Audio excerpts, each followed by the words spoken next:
Good morning. অনেক অনেক ভালোবাসা সবার জন্য। সকালে দেখো টিফিনে পাপানকে দিয়েছি আলুর তরকারি আর পাউরুটি। বাজারে গিয়েছিলাম, বাজার থেকে বাজার নিয়ে এসেছি, সেটা ধোয়া হয়নি। আর গতকাল রাতেই আমি ভেবে রেখেছিলাম ডিম সেদ্ধ কলা আর পাউরুটি দিয়ে টিফিনটা দেবো পাপানকে, কিন্তু ও রাজি হয়নি বলে আলুর তরকারি করলাম। ডিমটা রয়ে গেছে, সেটা দুপুরে রান্না করে ফেলবো। আর আজকে সম্পূর্ণ নিরামিষ অন্য রকমের একটা রেসিপি আমি তোমাদের শেয়ার করব। অনেক ডিটেলসে না দিলেও তোমাদের একটা আইডিয়া আমি দিয়ে দিচ্ছি যে কিভাবে নিরামিষ দিনগুলোতে তোমরা এটা করে নিয়ে খেতে পারো। দেখো, দেখলে একটু অদ্ভুত ধরনের লাগছে না? ওই খাসির চর্বি টাইপের একটা ব্যাপার আছে এর মধ্যে। তো দেখো, সেটা আমি ভালো করে ভেজে নিচ্ছি। এটা হচ্ছে ময়দা, ভালো করে একটুখানি তেল লবণ দিয়ে মেখে আমি আধ ঘন্টার জন্য রেখে দিয়েছিলাম। তারপর যতক্ষণ ময়দার সাদা অংশটা ছিল সেটাকে ভালো করে ধুয়ে নিয়ে শেষে এই অংশটুকু বেরিয়েছে। এটা পনিরের মতন রান্না করা যেতে পারে। তো আজকে ভাবলাম আমি একটুখানি আলু পটলের তরকারি করব আর ডিমটা করব, যেটা সকালে করা হয়নি। তো দেখো, সেটার সাথে আলু পটল বললেই ওদের একটুখানি নাক ছিটকে যাবে, সেই জন্য একটু অন্যরকম করে করব বলে আমি এইটা দেখো ওই যে গমের মানে ময়দাটা ভালো করে ধুয়ে যে একটা লাস্টে যেটা বেরোয় সেটা ভালো করে ভেজে নিয়েছি, গোলমরিচ দিয়ে লঙ্কা দিয়ে হলুদ দিয়ে ওটা মেখে বড়ার মতন ভেজে নিয়েছিলাম। দেখো, তারপর সেটা ভেজে নিয়ে যখন তরকারিটা কষানো হয়ে যাবে, আলু পটলের তরকারিটা তার মধ্যে দিয়ে আরও একটুখানি কষিয়ে নেব। আর এখানে মশলা দিয়েছিলাম জিরে বাটা, আদা বাটা, কাঁচা লঙ্কা বাটা, কাশ্মীরি লঙ্কার গুঁড়ো, হলুদ আর একটু গোলমরিচের গুঁড়ো। আর এই দেখো, আর একটা কড়াইতে আমি কিন্তু ওই সকালে যে ডিমটা ওকে রুটির সাথে দেবো ভেবেছিলাম সেটা আমি দুপুরে করে নেব।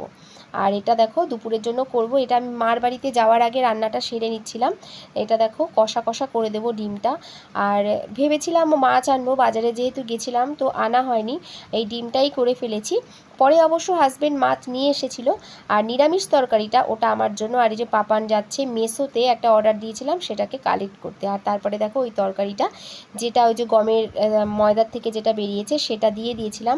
মানে এটা এত সুন্দর লাগে না, আমি কিছুটা ফ্রিজে রেখে দিয়েছি, তোমাদের নেক্সট দিন যদি পারি তোমাদেরকে দেখাবো। এটা যদি তোমরা পেঁয়াজ আদা রসুন দিয়ে করো না, বুঝতেই পারবে না এটা যে একটা নিরামিষ খাবার। এই দেখো, একদম নরম তুলতুলে হবে, অথচ খুব সুন্দর খেতে। আর আলু পটলের তরকারি একটু অন্যরকম করে করেছি যাতে ওরা খায়। দেখো, এই যে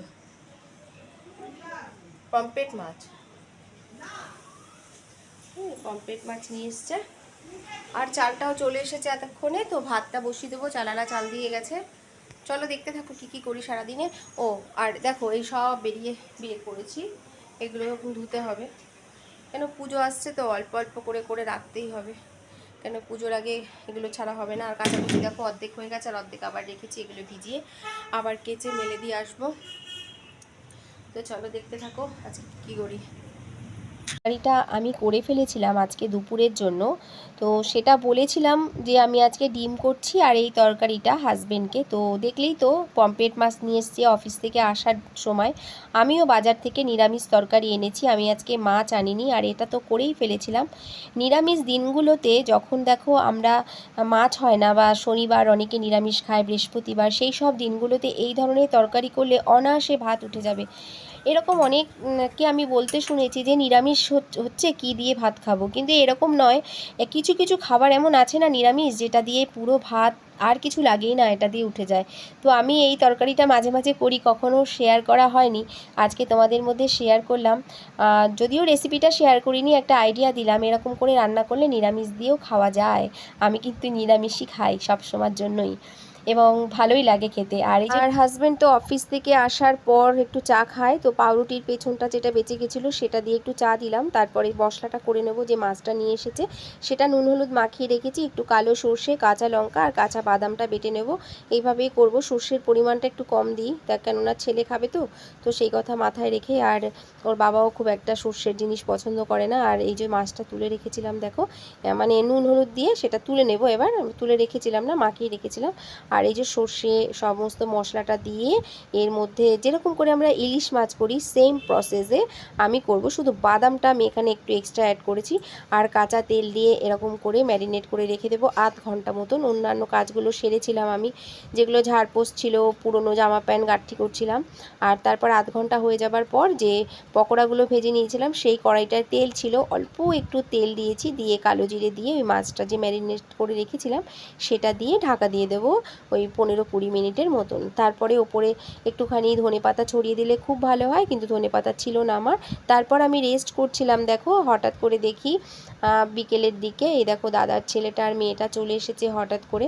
তো ওদেরকে একটুখানি কোল্ড ড্রিঙ্কস আনিয়ে দিলাম, ফ্রিজে কোল্ড ড্রিঙ্কস ছিল না, ওরা খাচ্ছিল।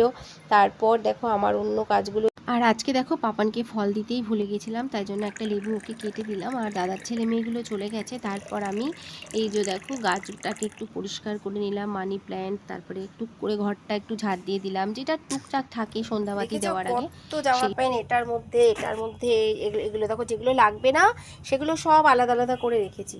এই দেখো সব গাঁঠি গাঁঠি করে রেখেছি, মানে আলমারিতে না ধরছে না এটা। আবার এখানে সুটকেস আছে প্রচুর, এগুলো সব ভাঁজ করে দেখো রেখে দিয়েছি। এগুলো সব ফেলে দেবো যেগুলো লাগবে না।